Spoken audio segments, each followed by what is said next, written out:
Assalamualaikum warahmatullahi wabarakatuh. Halo teman-teman, gimana kabarnya hari ini? Semoga kalian baik-baik saja ya. Perkenalkan, kami dari kelompok 1 akan membawakan materi yang kedua tentang pengenalan bahasa Indonesia. Sebelum kita masuk ke materi, kita kenalan dulu ya. Perkenalkan, nama aku Isna Slavi Aji dari jurusan Bimbingan Konseling. Dan ada teman aku nih.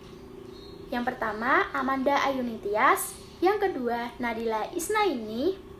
Yang ketiga, Dinda Mariana. Yang keempat, ada Silvana Damilu. Dan yang terakhir, yang kelima, Aida Nurfitria. Langsung kita masuk ke materi yang pertama tentang sejarah bahasa Indonesia. Berawal dari Sumpah Pemuda, 28 Oktober 1928, pada masa itu, berbagai organisasi pemuda Indonesia berikrar menjunjung tinggi bahasa persatuan Indonesia. Bahasa Indonesia memiliki fungsi majemuk seperti menjadi bahasa persatuan, bahasa negara, bahasa penghubung antar individu, bahasa pergaulan, dan yang terakhir, bahasa pengantar semua sekolah di Indonesia. Bahasa Indonesia itu tumbuh dan berkembang dari bahasa Melayu yang dari zaman dahulu itu sudah dipakai sebagai bahasa perhubungan dan perdagangan. Pemilihan bahasa Melayu menjadi bahasa Indonesia didasarkan atas pertimbangan yang nasional, baik secara politik, ekonomi, dan kebahasaan. Yang pertama, bahasa Melayu itu tersebar luas di seluruh wilayah Indonesia. Yang kedua, bahasa Melayu diterima oleh semua suku di Indonesia karena telah dikenal dan digunakan sebagai bahasa pergaulan.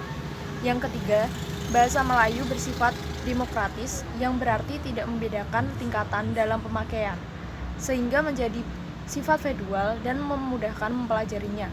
Yang keempat, bahasa Melayu bersifat reseptif yang berarti mudah menerima masukan dari daerah lain.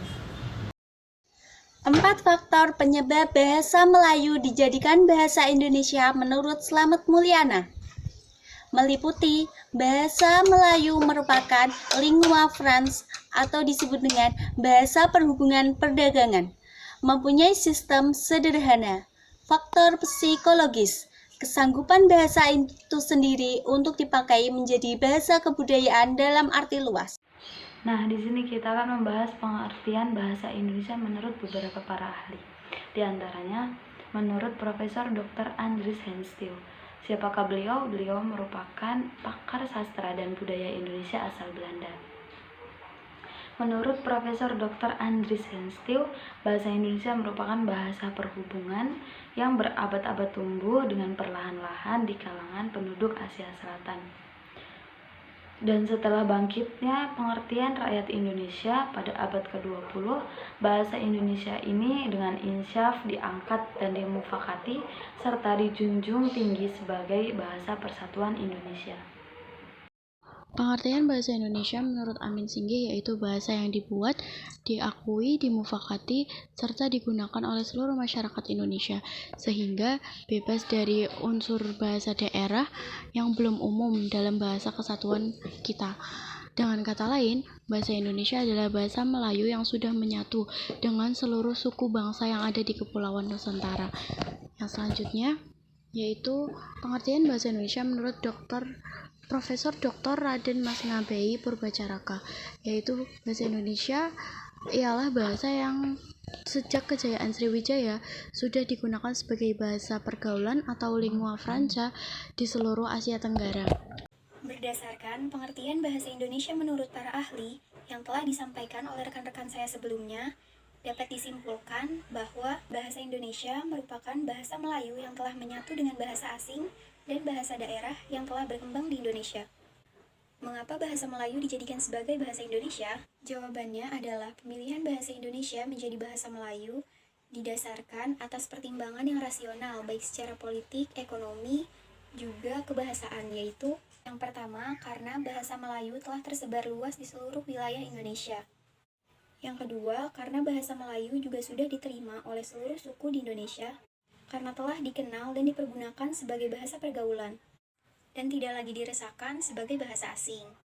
Dan yang terakhir, karena bahasa Melayu merupakan bahasa yang bersifat demokratis, sehingga dapat meniadakan sifat federal dan memudahkan orang lain untuk mempelajarinya.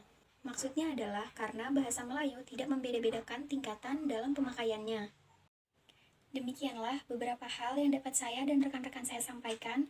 Sebelumnya, saya mewakili rekan-rekan saya ingin memohon maaf yang sebesar-besarnya kepada teman-teman sekalian apabila dari presentasi kami pagi hari ini ada kata-kata yang salah atau bahkan menyinggung teman-teman sekalian. Karena kami juga hanyalah manusia biasa yang tidak luput dari kesalahan. Mungkin itu saja presentasi yang dapat disampaikan oleh kelompok 1. Kurang lebihnya saya mohon maaf. Wassalamualaikum warahmatullahi wabarakatuh.